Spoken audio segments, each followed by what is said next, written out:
Jonathan Roberts will be here as well. All right, here she comes now. She's starring in a romantic spy film, Duplicity. It opens this Friday. Please welcome Academy Award winner, Julia.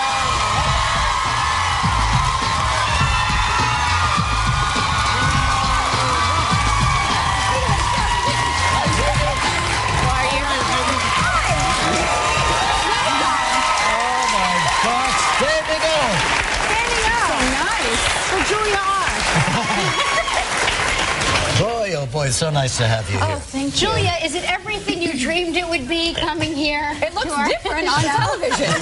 Looks bigger, doesn't it, on TV? It does look bigger. I didn't know that these swivel, just in case you have to make a fast getaway. Okay, yeah, all right.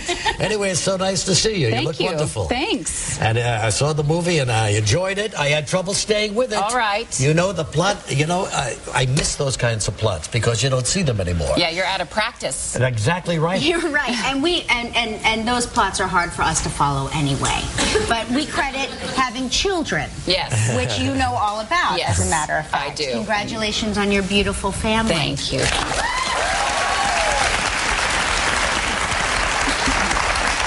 I always thought the boy's name of the twins was Finn, but it's Phineas. Well, it is Phineas, and we call him Finn. Ah, okay. And Phineas, why Phineas? Because my husband wanted to name him Finn, which I quite liked, but it seemed like a nickname. And so I said, well, we need to have a proper name, and then we can call him Finn. It's just a great name, isn't it, Phineas? It's Irish. Oh, you're right. Yes, Phineas McCool. Yes, sure. Yes. I knew him. Yes. No, I'm just kidding. Phineas McCool. And then there's little Henry, huh? Little Henry is 21 months old today. Oh, no kidding. Really, wow. And the baby girl. And the princess Hazel. That's right. Hazel look like you? She looks like my sister. She has big blue eyes and real blonde hair. And yeah, she's lovely. Oh, that's great. I saw you on Letterman last night. Okay. Now, what are we going to do about him? Don't you just adore him? I think we have a similar relationship with him. He loves us both. We've both kissed him. But he really, I know he likes me a little bit, but he really loves you. I just love him. Could you feel the intense love come pouring out of his nose, out of his ears? Listen, I always am so terribly close to throwing up in my own hand before I walk out there. It's a terrifying experience. Terrified. And it's very cold. It's very cold. And, yeah, which is why I try to dress. A lot of those girls not dressing for the shows these days. Oh, yeah. Oh, well, you should see this one when she goes out. Hey, whoa. I go totally nude. I feel, when am I going to get that sort of lift from the chill ever again? But I had heard that he lines his suits with fur, and that's why it's so cold in there. Maybe he does. But I patted him down Did you last really hear that? I heard that, but it's not true. I He don't showed think me so, the inside of his suit. But he came on awfully strong. Did you think? Oh, Did you think I absolutely. didn't? Yes, you came on strong, too. And I was thinking, in another life, an earlier time, both of you are not involved with anyone, that maybe this could have been Something. A match. Mrs. Letterman. Julia Letterman. Anyway, it was a lot of fun. It was a great show. Thank you. You were terrific on it. I won't tell that same story on morning television, I promise. What a story she told us that she had to be. First of all, she said to Dave, "Will you bleep me?" Well, of course, Dave took that seriously. But He got all excited. If she told this story, which involved somebody else's language, and so she was just telling the story, it was very, very funny. Thank anyway, you. It's great to have you here. We're going to come back and talk some more. Okay. And talk about this new movie. Last night they were eliminated from Dancing with the Stars. Tomorrow, a performance by Belinda Carlisle and her partner, Jonathan Roberts.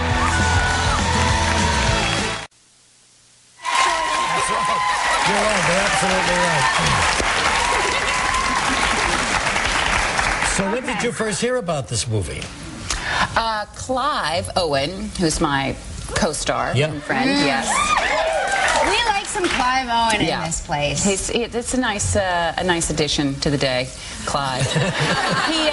He had called me and said, "Oh, I've got this great script, and Tony Gilroy, who wrote it and is directing it, is so fantastic, and have a look at it." And So halfway through reading it, you know, I thought, why am I even reading this? I'm going to have a baby and nobody knows. So I should just call Clive and say, I'm going to have a baby. So this is a few years ago. Yeah, well, yes, I would guess it was 28 months ago. Okay.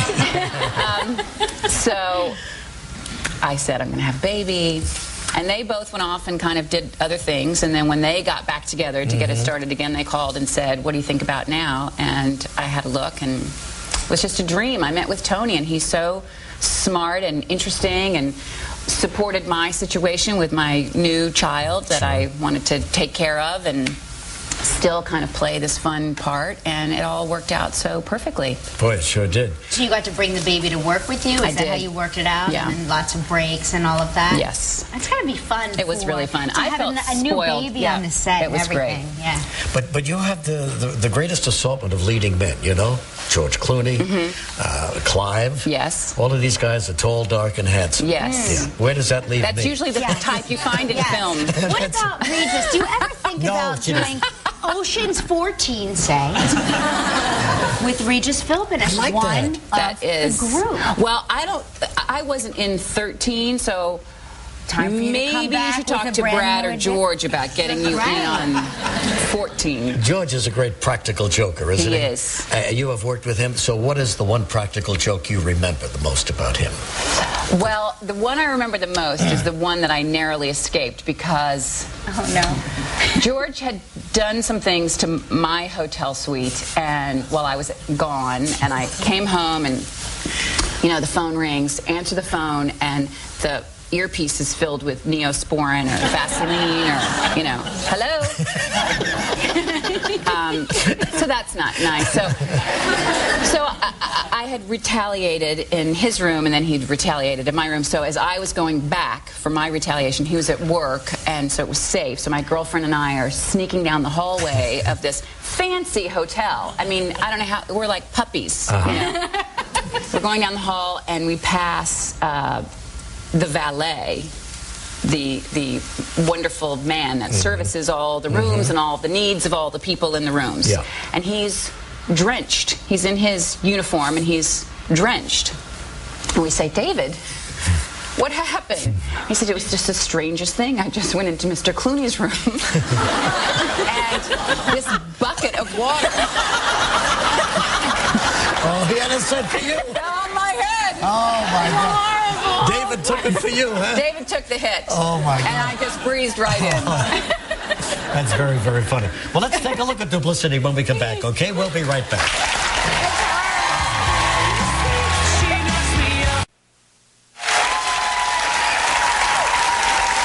So, this movie is called Duplicity, and for good reason. When you see it, of course, it's about two spies who have worked opposite each other for various organizations, and they are there to collect information about whatever the adversary is of the corporation that they're working for. But then eventually they wind up together, but it's filled with little blind alleys, you know, and detours, intrigue, yeah. Lots of love, too, in it. Regis was really fascinated by the love scenes. And they are love scenes. They're not sex scenes. No, but they're love scenes. Love scenes. Do they get uncomfortable to shoot? Do they ever get more comfortable? Because I think that they would start out being uncomfortable. I don't really do them. Really. I'm the sort of girl that always, like, someone kisses me and then we fall out of frame. Right. In my movies, do you request that, or? Yeah, can we just fall out of frame? I mean, it just seems like the parts that I'm attracted to aren't the parts that call for my parts. Whoa! You get away with words, you know? I think your parts Listen, are if there'd been a cookie in my room, I would be There a you little bit go. more. Not a bottle of water, not an apple, nothing. Didn't you see the lovely water fountain down the hall, though? That's nice. Help yourself. When's the last time you saw a water fountain? 8th grade? We have one here. Really? Yeah. Someone go by and clean that thing from time to time? Not really. You're a good sport, believe me. Okay, so anyway, eventually these two get together in a personal relationship, but they can't stop with this spy thing and fooling we one have another. some trust issues. Exactly. And in this particular scene, you are testing him on his fidelity, okay? I'm just asking a couple of questions. There you go. That's all. Duplicity. Are these hers? What is that? It's a thong. It was in your closet. That's not possible. Well, whose are they? Nobody's, because it's impossible. Impossible what? That someone would leave them, or you'd forget? Or that I'd find them? Impossible, because I've been faithful. Which closet? Which closet? This is insane. You're denying this? Absolutely. The only woman who's been in this place since I moved in is the landlady, and she couldn't wear that as a wristband. So where do they come from? Look, I swear to you. Claire, I swear on all things good and true, I have no idea who they belong to. And the fact that you don't believe me, the fact that we've been through everything that we've been through, and that you still don't trust me on this is quite frankly disturbing. Well, in that case, I'll put them back on. There you go. You never know what to expect. The reviews are out on the post. You got 4 stars today. Oh, great. Absolutely. It opens on Friday. Duplicity. Thank you, Julia. Thank you very much. So good to have you. Don't stay away so long. Gotta come back more often. We have lives coming up next. Friday on Live, Julia's co-star in Duplicity, actor Clive Owen.